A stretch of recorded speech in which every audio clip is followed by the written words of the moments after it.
اهلا بيكم في الجزء الثاني من اتخاذ القرارات في بايثون. في الفيديو اللي فات اتعلمنا ازاي نخلي البرنامج بتاعنا يختار من طريقين، يا يمين يا شمال او اف والس. بس احنا في حياتنا عامه بيكون عندنا اكتر من قرار، اكتر من قرارين يعني، واحيانا القرار الواحد بيعتمد على اللي قبله. النهارده هنعلم مستوى الكود بتاعنا وهنتعلم ازاي نعمل كود فيه قرارات كامله ومعقده اسمها ال اف او الالس اف والنستد افس.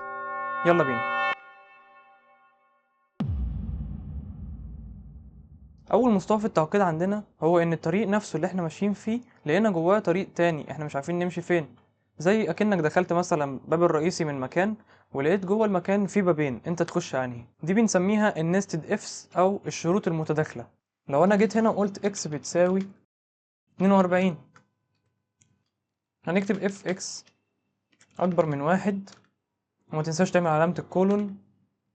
هتنزل تحت هتدوس انتر هتلاقي هي خدت اندنتيشن ان احنا كده بنكتب حاجه جوه الاف دي. عايزين لو الاكس اكبر من واحد هنقول print more than 1، وتحت print ديت اللي هو احنا لسه جوه الاف هنعمل اف تانية لو الاكس اصغر من 100 print less than 100، وندوس انتر ونطلع بره الاف الاولانية والاف التانية ونكتب print all done. هنيجي نرجع تاني، هل الاكس اكبر من الواحد؟ احنا عندنا الاكس بكام؟ ب 42، هتبقى فهو بص هيخش جوه دي، هيطبع ايه؟ print more than 1، وهيخش تحتها هل الاكس اصغر من المية؟ هيقول له فهيعمل ايه؟ هيخش جوه ويطبع اقل من 100، وبعدها هيطلع من الاف الكبيرة دي اللي هي دي. بص احنا صغرناها، بص السهم ده، ال... الحاجة اللي جواها دي كلها بتاعت الاف الكبيرة دي، لو دخلت جواها هتحقق كل اللي جواها بشرط انه يعدي كمان من الاف التاني. يعني دلوقتي الاكس اهي ب 42 اكبر من واحد، طبعا انها اكبر من واحد. دخل على اللي بعدها، الاكس اصغر من 100، اه طبعها هي كمان، وبعدها طلع من دي اجباري هيطبع دي اللي هي برنت اول دان. لو جينا ندوس انتر هتلاقيه طبعا مور ذان 1 واصغر من 100، وفي الاخر اول دان. هسيب لكم اللينك ده في الديسكريبشن، اول ما تفتحوه تدوسوا ايه بايثون. هنيجي عند الكود بتاعنا وناخده كوبي ونيجي في الموقع وندوس بيست. اول ما ندوس فيجواليز اكسكيوشن، بص بقى هو هنا بيقول لك السهم ده اللي احنا هنعمله اكسكيوت دلوقتي او اللي احنا هننفذ العمليه دي. لو دوسنا نيكست هتلاقي قال لك الاكس دلوقتي جواها قيمه 42. هندوس نيكست تاني، هو دلوقتي بيشوف هل الاكس اكبر من واحد، قام دخل جوه عند برنت مور ذان 1، عمل ايه؟ طبعا مور ذان 1. هل الاكس اصغر من المية؟ هيقول فهيطبع مور ذان 100 او ليس ذان 100.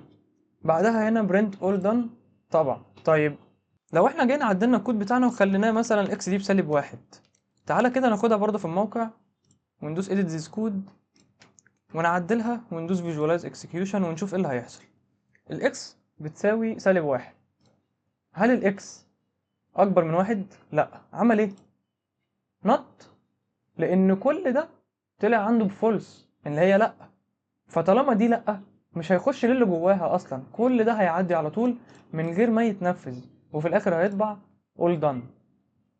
لو جينا برضو دوسنا هنا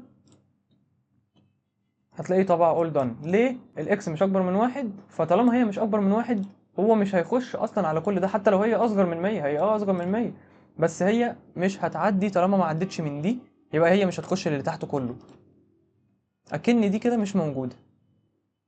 ايه اللي هيحصل بعدها؟ هيطبع all done.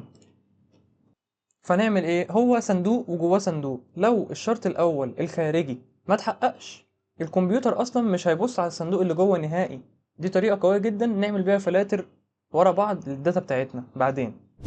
طيب لو انا مش عاجبني موضوع الصندوق وجواه صندوق والنستد افس، دي اسمها النستد افس، وعايز ان انا اختار طريق متكون من 3 او 4 طرق، زي مثلا تقديرات الجامعه، اللي جايب كذا فممتاز واللي جايب كذا فجيد جدا وجيد ومقبول. هنا اف والس مش هيكفوا، بنختار حاجه تاني اسمها ال اف، او هي اختصار لكلمه else if، وهي برضو ماشية بنظام بلوكات، يعني عندك اف حصل كذا كذا هيعملها، لو لأ هينزل على اللي بعديها، الاف كذا كذا هيعملها، لو لأ هينزل على اللي بعديها، وهكذا. بس شرط ان في حاجة منهم هتتحقق، علشان في اخر الكود بتبقى في حاجة اسمها else دي اللي هي بتلم كل حاجة، ولا واحدة من دول طب اعمل كذا. تعالوا نعمل دلوقتي برنامج مثلا يحسب لنا درجات الجامعة ديت، يطلعك بمقبول او الكلام ده كله او امتياز او جيد جدا.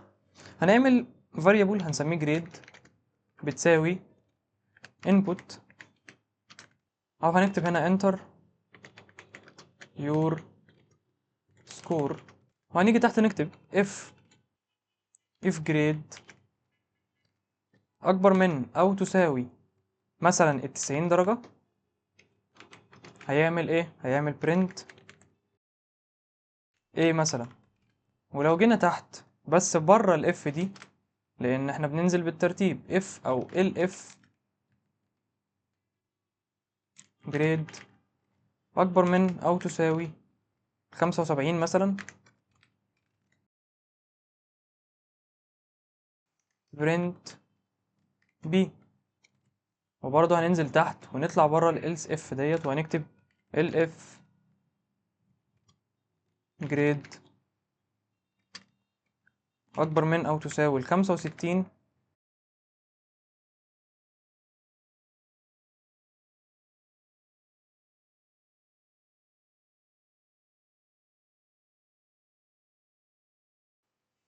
دلوقتي احنا عملنا ايه؟ else if لو النتيجة اكبر من او تساوي 75 اطبع ان هو جايب b، اكبر من او تساوي 65 اطبع c، اكبر من او اصغر من اكبر من او تساوي 50 اطبع d. else يعني ولا حاجة من دول بقى، بنروح عاملين الكولون وننزل تحت ونكتب print ايه بقى، والعياذ بالله if ساقط. لو جينا ندوس run enter your score، انا مثلا جبت 99، هيقول لي بص بقى ايه اللي حصل. هنا بيقول لك ايه؟ ان هنا انت بتقارن، يعني ايه ما ينفعش اعمل اكبر من او يساوي لحاجه string وانتجر مع بعض. طيب فين اصلا السترنج ده؟ فين السترنج؟ انت المفروض ان انت هنا مدخل نص، مدخل رقم، هو ازاي شايفه string؟ لو انت نسيت فاحنا كل الانبوت اللي احنا بندخله في البرنامج بتاعنا بيطلع على هيئه string يعني نص، فانت المفروض هنا تكتب انت ان انت تحول اللي طالع ده لايه، من تحول السترنج لانتجر. لو جينا ندوس رن هيقول لك سكور، هنكتب 99 هتلاقيه يطلع لك ايه.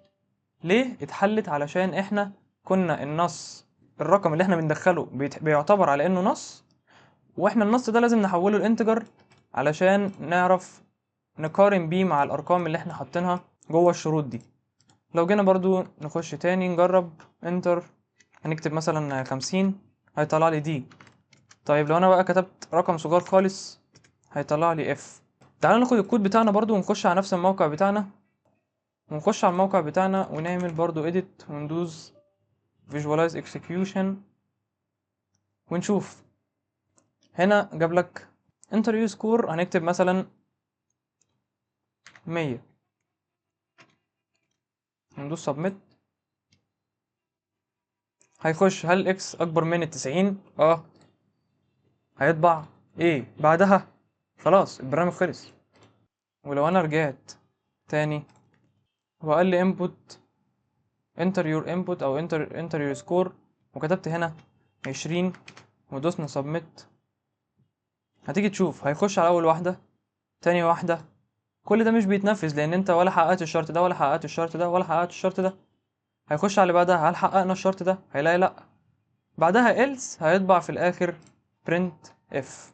دلوقتي انا كتبت الكود ده وعايز انبهك من حاجة مهمة جدا، لازم احذرك من فخ بيقع فيه ناس كتير جدا حتى الناس المحترفة. بما ان الكمبيوتر بيمشي عندنا بالترتيب، ترتيب شروطك ممكن يغير النتيجة اصلا. لو احنا كتبنا الكود اللي انت شايفه قدامك ده، وانا قايل ان اكس بتساوي 6، المفروض ان 6 اصغر من 2، المفروض ان 6 هتخش هنا، هل 6 اصغر من 2؟ لا، هيعدي دي مش هيعملها، قفلناها اهي. هل الستة اصغر من 20؟ خلاص نفذ الامر وقام خارج من البلوك اصلا بتاع الاف والالس اف ولو الكلام ده كله. يعني هل اصغر من 2؟ لا. طيب لو هي بقى اصغر من 20 اكتب انها اصغر من 20. عمل. لو جينا ندوس رن هتلاقيه اصغر من 20. طب هي اصغر من 10 برضو، خلاص هو خلص وطلع بره كل ده. الشرط ده بقى حرفيا ميت، عمره ما هيتنفذ مهما كانت قيمة الاكس بكام، لان ده اتنفذ قبله، فخلاص ده اتنفذ فهو خرج من الشروط دي كلها. وبس كده احنا اتعلمنا السيكوينشال المسار الواحد، والاف والالس مسارين، والنستد افس او اللي هي المسارات المتداخلة، والاف والال اف والالس لو انت عندك مسارات كتير او مسارات متعددة، فكل ده هيفيدك.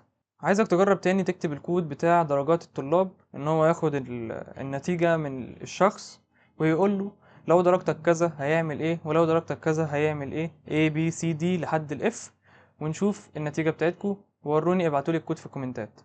وطبعا هتستخدم LF في الكود بتاعك، واهم حاجة تخلي بالك من الترتيب. وبس ده كان فيديو النهاردة، واشوفكم في الفيديو الجاي.